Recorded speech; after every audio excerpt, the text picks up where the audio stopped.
Um, Very good to meet you. I'm so excited to be here. You're the first Latina ever elected to the. It's very exciting, and I'd like to hear more. Our audience would like to hear more about your personal life. Were you born in Costa Rica or in the States? Or? No, I was born here in Boston. But her father was the first astronaut, Latino astronaut. That's him right there. Oh, look at that. So we'll take that. We can get a closer later on. So it's very. So you're a family of pioneers. So the first congresswoman, local Congress, state Congress, and the daughter of the first Latino astronaut. So that's fascinating. We're very proud of him. So tell me more about your personal history, how you got involved in politics. Oh, my goodness. How did I get involved in politics? I mean, that I think is really the product of the way that my parents and my family in general raised my sisters and me. We were always raised on the idea that you should do something with your life that leaves the world better than you found it, and something that gives back to your community. And that could be through a lot of different avenues. You know, from my dad, it has been through scientific advancement. For my mother, who's a social worker, and who has spent her life working with disadvantaged communities, whether it was foster children who are in need of a loving home, or adults with mental illness, or right now she runs an early intervention program that works with at-risk infants and toddlers over in Dorchester. For her, that was through social work. My sister is a teacher, my grandfather is a rural doctor, and so for all of us, we've found different ways to do that. And for me, politics is what is really about. That is about the idea that you should find a way, again, to leave the world a better place. And I think politics is really the system that we have to make sure that our social structures, right, our systems are working best for people and making people's lives better. Excellent. And you're in your second term, so you were right. the first time around, Wilkerson, I think you beat her the first time around? Yeah, in 2008. In 2008, yeah. And then you were in your second term. So how your experience has been in the State House? It's been a whirlwind, as you can imagine. The analogy that I always used in my first term is that it was like drinking from a fire hose, is what people say, and that's really true. But it's been encouraging. You know, there have been, like any time in politics, you win some and you lose some, right? But you fight the fights that need fighting. And sometimes we have had some wins, and they have, even within the short time of my first term, we were able to help accomplish wins on two of my most important legislative priorities just in my first term, on quarry reform and on foreclosure reform. So that left me really encouraged at the end of my first term to say, that's what we can get done in 2 years. Let's come back again and keep working at the other goals, whether it's improving our education system or helping economic development efforts in the state serve the communities that need them the most. There's a lot more work to do. And you just got over the last legislative budget battle. That's right. And were those the same issues that were your priorities, or? A lot of those same issues. I mean, the budget is, of course, the biggest thing that we do every year in the legislature. It's the biggest bill that we pass every year. And so everything is packed into that budget in terms of values and issues. The budget touches every issue in some way, just about. And so when I think about the issues that I hear most about from constituents in Jamaica Plain or from across the district, because they're really shared concerns I hear from JP and from the rest of the neighborhoods I represent, things like public school and making sure that we're funding our public schools and strengthening our public schools, things like neighborhood safety and preventing youth violence, things like serving the communities that are most vulnerable in our city, whether it's children or teen parents or young people or the homeless.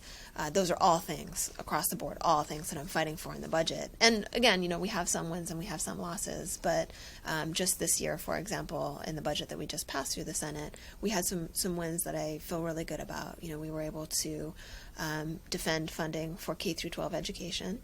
So even though a lot of other things in the budget were getting cut, we were able to hold our public schools without any cuts through Chapter 70 funding, which is the main source. Congratulations. That's a big deal. Yeah, it's a big deal. It's a big deal. And that is definitely the number one thing I hear from residents of Jamaica Plain, is that they are fighting hard for their kids' schools, as you can imagine, Right, of course, yeah. And so that feels good to be able to take that back. But, I don't mean to be have rose-colored glasses on about it.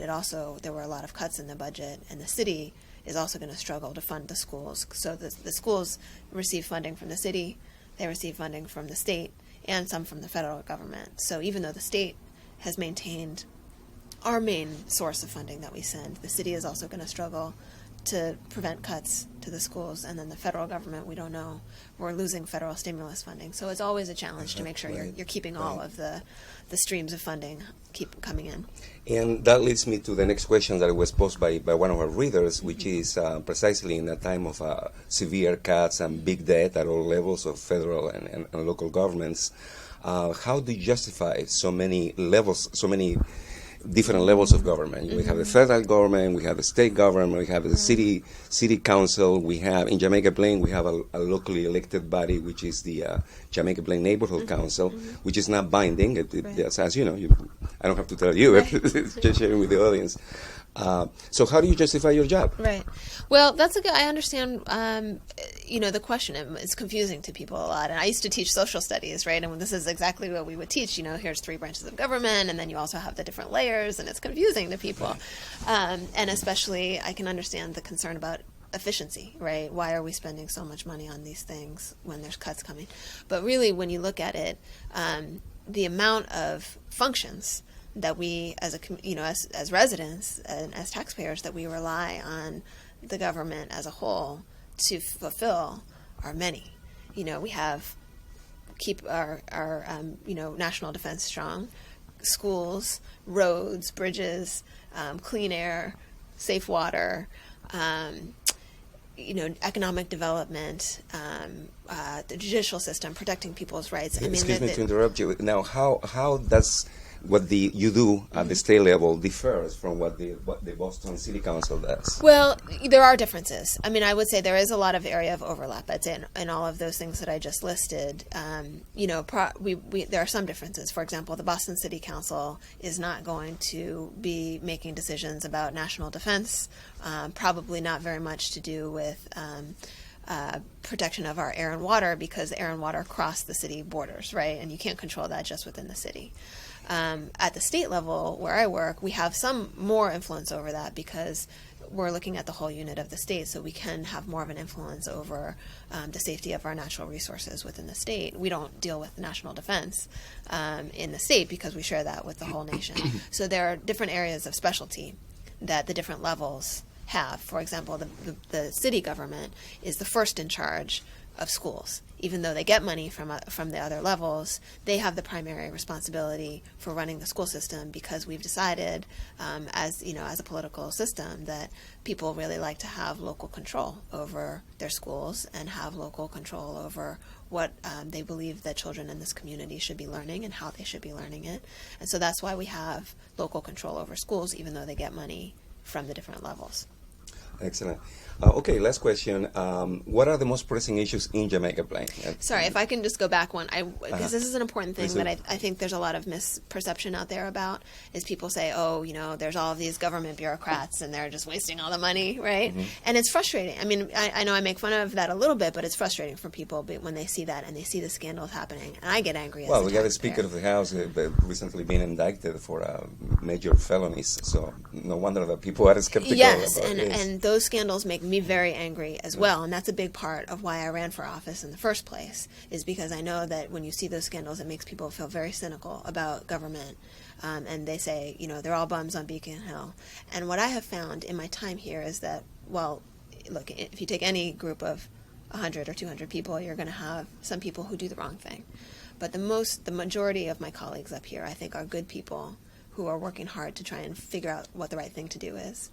And I would say even more than that the staff in our State House office, and that's these guys, and I really want people to know this, they work so hard for peanuts. They could make 5 times as much, and I'm not exaggerating when I say that. In many cases, they could make 5 times as much money in the private sector, but they choose to work here because they believe in public service. And, on a very small team of people here in this office, we serve 180,000 people across the district. We work on every issue that the state government deals with. So that's everything from, from education to public transit to healthcare, and they have to know everything. They have to be experts in everything. So they do a really incredible job on very small dollars. Now, since you touch on public transit, and that's a big issue for poor communities because, people don't have cars, rely on public transportation, the MBTA is $8 billion in debt. How did that happen? And what can be done about it? Wagner, that was from before I got here, so I just want you to know. Way before, yeah. Yes. That's like $1 billion is a lot of money. Yes. So $8 billion is an inconceivable amount. Yes, it is. It's hard to even understand how much money that is when you think about it. And I say that, tongue in cheek as a joke. That's from, but it's true. This is a problem that has been long-standing for the state since before I was even a legislative aide, let alone a senator. And it's something that has really dogged the state. I mean, we've tried different things to try and solve it. There, several years back, the state made an attempt to fix this problem by putting the T on what was called forward funding, meaning we're not going to. The way we used to do it with the T is that the T would just spend whatever expenses they needed to spend during the year in order to deliver their service, and at the end of the year, they would say to the legislature, "We need you to write us a check for this amount because that's how much we just spent." And so the legislators several years ago said, that's not a good way to do that because everybody else has to live within a budget. The T should have to live within a budget. So we said, T, you have to set a budget and you have to live within it. And that's the system that we're on right now, where it's called forward funding because they'll get a certain amount of money in the budget, and then that's what they can spend that forward until the next year when they get another appropriation. But we find that this isn't working because of a couple things. One is that one of the sources that was identified to fund the T is 1 penny off of the sales tax. So we pay 6.25 pennies on each dollar for the sales tax, and one of those pennies goes to fund the MBTA. And we thought that was going to be enough to really make up a significant chunk of their costs. But as we know from inflation or gas prices, we're all paying more for gas now, right? The T, of course, is paying more for gas too. But the money that they get from the sales tax hasn't gone up because overall the money that we're getting from the sales tax as a state is going down. So you're saying that the deficit is increasing. In addition to the huge debt they're carrying, there are additional pressures in terms of gas prices and all of that. Exactly. And the systems that we put in place to fund the T aren't keeping pace with the costs of the T going up, just the regular natural progression of costs through inflation. So that's one problem. And then the other problem is the debt load. The T has taken on a lot. There's a lot of debt from past construction projects. So close to all the income that the T receives, either from subsidies or from fare collection, 50% of that or so much goes to debt service. It's about 30%. It's over 30%. And that's what's crazy. When I first learned about this as the legislature, my eyes almost popped out of my head. I mean, imagine if you or I, that a third of all of the money that we spent was to pay our credit card. Which is true for a lot of people, too. Interest. A lot of people live up to the eyeballs on and debt. it's a problem for our country. But even that is a lot for a person. I mean, anyone who is living with 30% of their income going to paying interest on their credit cards is really in trouble. Right. And that's the position that our T is in. So we have to figure out how to deal with the debt load of the T so that 30% of their income is not going just to pay interest, right? Exactly. We want that money to be going to pay for repairs. Exactly. And I don't service. I don't want to cut you short on this important No, that's issue. okay. We but, can talk forever about transportation. Exactly. If we can briefly go into the most pressing issues in Jamaica Plain. Yeah. Well, I'm going to come back to education again because it is absolutely the number one thing that I hear about from residents in Jamaica Plain, and it's a common concern that we share with residents, I would say, in probably every neighborhood of the city. When I'm on the campaign and I'm knocking on doors across my whole district, education is the number one thing I hear about, and for good reason, right? It's the most impactful thing on a family's life and on children's lives in the city, which is why... That's what the future depends on. That's right. That's what our children's future depends on. It's what our economic future as a state depends on, right? Because our educated workforce is what brings employers to Massachusetts, and it's what helps keep our economy stable even when we go into recession. So it's critical to people. And that is why, I mean, in the first place, I come from an education background, having been a teacher in the classroom as well. So the combination of I care personally a great deal about it, but also because it is the thing that my district cares the most about. why I asked for the education chairmanship this term when we were starting and before the committee assignments came out. And I'm so excited that I was appointed to chair the education committee on the Senate side, because it gives a great position for me to fight for the needs of this district. Excellent. Another issue that is very pressing in the community, and you have been very outspoken about it, is the coming of Whole Foods, the national chain in the place where Hilo used to be, which was a center for the community in addition to provide affordable food from different cultures. Tell me more about your position about this issue. Yeah, well, I had sent the letter to constituents and to the ad hoc committee about my position on Whole Foods, which is that I would really like to see Whole Foods be a partner with the community in resolving some of the concerns that folks have about displacement. However, I do want to be very forthright with this, that Whole Foods is an important issue in Jamaica Plain. It is an issue that we have gotten a lot of input and emails and calls and all these things from the residents. Every single day we're getting on the patch. I know you do. So you're probably getting similar traffic to what I am. And it's an issue that I normally wouldn't comment on because it's a private land transaction, right? And as a senator, I don't have any particular authority over a private land transaction. But because so many residents did ask me to express an opinion on it, that's why I did weigh in.